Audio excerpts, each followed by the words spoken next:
You know, look funny. Yeah. All right. Welcome everybody. Raul Luna here from my home to your place, wherever you are, Modesto, California. You know, happy Sunday from wherever you are.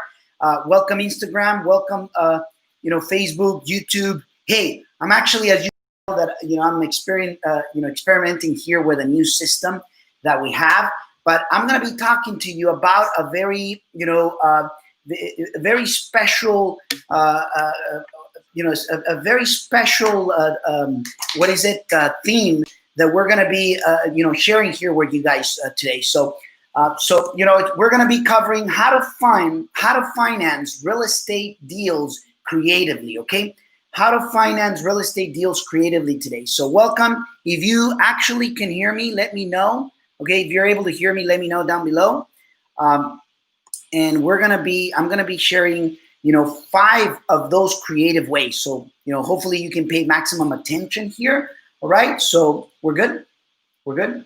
Okay, beautiful. All right. From wherever you are, happy Sunday. Okay, ladies and gentlemen, we're going to be talking about, number 1, creative financing real estate. Okay. How to finance your real estate deals, creatively.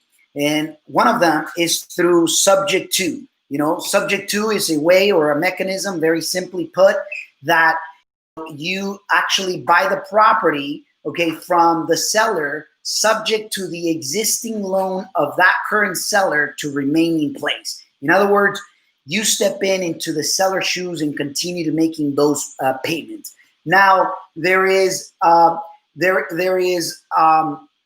denme una servilleta que estoy sudando aquí. There is basically, ladies and gentlemen, thank you. On the subject to, you're going to find out that there's pros and cons. There is pros where you don't have to, qualify for the credit. You don't have to qualify for the loan. You don't have to basically submit, the loan applications and all that stuff. But then there's also, a cons to it. There's obviously risks involved. And one of the main risks is that the lender who loaned, who did the loan on that property, has a clause that is called due on sale clause. And what that means is basically that the lender can call the loan. The lender can say, hey, listen, if the lender finds out that you either bought the property and it is no longer, the property title is no longer matching who is on the loan, then the lender can actually say, hey, listen, you know what? I need to, I need to get paid. And they will issue a notice of saying, hey, you got, 60 days or 90 days or something like that. So there's definitely pros and cons. I bought property that way. I love it just because, it alleviates you having to come in with heavy, with a heavy cash to the table or down payment or things like that. We did a property in Merced like that, and we still have it until today. And it's interesting. Subject to has its pros and its cons, and hopefully you obviously get to weigh them and make your own decisions, right? Creative financing number 2. Okay, creative financing number 2.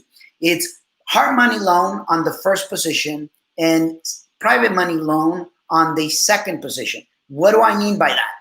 One of the things that I do very often is that basically, I put the hard money up to 80 or 90%, however much they're willing to lend on the property that I'm buying at the time. And then the second loan comes from money from either a private money lender or from a friend or from a family member or from someone else that basically has either a retirement account, lazy money on their bank account, not doing anything.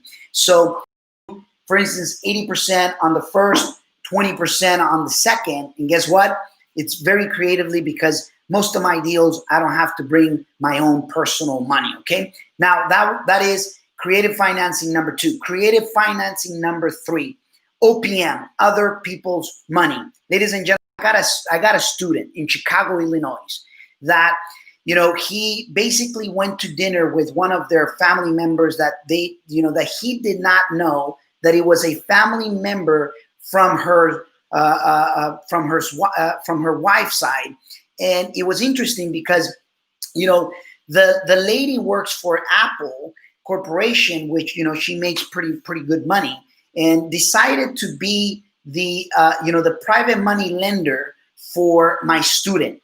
And you know, she lended $600,000, okay, for him to actually buy a property that he flipped right away. He didn't use, you know, he didn't use hard money. He didn't use basically you know, any other financing or traditional conventional financing. He went straight with OPM, other people's money. In this case, it was a family member who he did not know at the time until, you know, obviously the wife introduced, you know, their family members to him. And why is it that I'm sharing you this? Because, you know, there's a lot of money out there on the market, you know, and whether, you know, granted, we're going through some turbulent times, through some crisis times, but even in crisis, there's money out there. You just need to know who has it and how is it that you can go out there to get it. All right. So anyways, I got my friend Jason Boosie here with me. He's a rock star. So for the people that don't know him, you know, thank you very much for connecting, Mr. Jason. Now, strategy, or, you know, financing strategy, creative financing strategy number 4, seller, okay, financing. Seller financing is one of my favorites. It's one of my favorite ones. And the reason why I say this is because, you know, I remember buying a portfolio that actually gave me financial freedom. You know, it was 4 properties. It was 4 properties on the portfolio, and it was all seller financed at a 6% for 15 years. And it was interesting because that literally, you know, on my first phase in the real estate career, you know, literally put me into freedom mode. One deal, one portfolio that it came from seller financing. And that's a very creative way to put it, because I still remember until now that, you know, we still do it. You know, I recently financed a 6-unit building that the seller even allows for me to, you know, to move the debt to any other property. So that's high level, you know, that's obviously high level creative seller financing, but there's a lot of things that you could do. What I like about seller financing, you don't have to, most often, not all the time, but, you know, 99% of the times, sellers are not going to ask you for a credit report. They're not going to ask you, you know, if you got a job or if you're able to pay. They basically care if you got a down payment, and basically if you're going to be able to, you know, make those payments. So anyhow, seller financing, way to go. I love it personally. And then I'm going to give you the 5th one, okay? How to finance real estate creatively. Number 5, it's actually doing a triple combination. There is a reason why I have this picture of this property right behind me. There's a reason. The reason why I wanted it to show it is because this is one of our most recent deals that we did, and it's a small neighborhood strip center. Okay, it's a small neighborhood strip center in Manteca, California, as you can see in the screen. And when we bought it with 3 loans. We actually had a hard money lender in first position. Just picture this: hard money lender in first position, okay, which was, I think it was, if I'm not mistaken, I think it was, I think it was 60% on first position, okay? Now, it wasn't a national hard money lender. It was a local. And this is super critical when you actually get to build local relationships with local, you know, hard money lenders that understands the neighborhood that you're investing in. The reason why I'm telling you this is because this same deal, I tried to finance it with a national hard money lender, and they just, you know, rejected it. When I went to a local hard money lender, he understood the market, he understood the property. So I went, you know, first position hard money lender, second position, 20% was financed by the seller, okay, at 0% interest for 5 years. And then a third position came in, which was a private money lender. So picture this: 60% on a hard money lender, 20% on the seller, okay, seller carryback, and the difference from a private money lender. So just picture that for a moment. Bought it with nothing of our own money. You know, we basically remodeled. We did obviously the small improvements that we had to do, and then we leased it with new tenants, refinanced out of it not too long ago, few months ago, right before the pandemic. We actually refinanced, and we were able to basically liquidate all of the loans.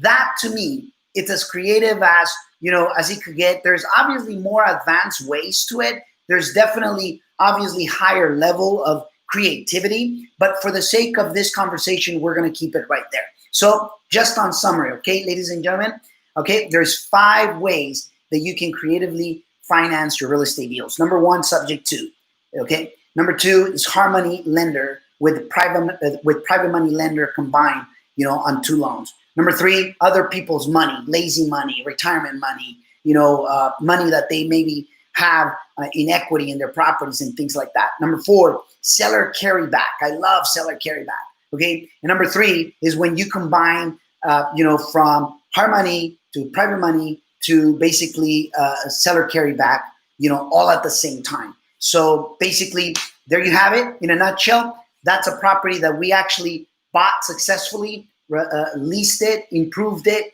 and refinanced successfully. So it went from a 10% interest on 2 of the loans, okay, that we had. So we had 3 loans. 2 loans were at 10%.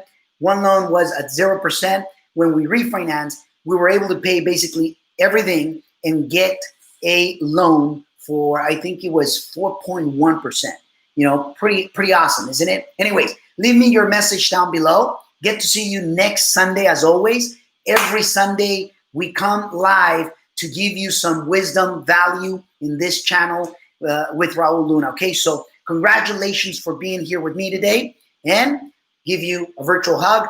Always remember that you're one freaking real estate deal away from changing whatever you want, from changing your financial landscape, from changing whatever is it that you want in life. Just fill in the blank below. Thank you very much. Get to see you next Sunday.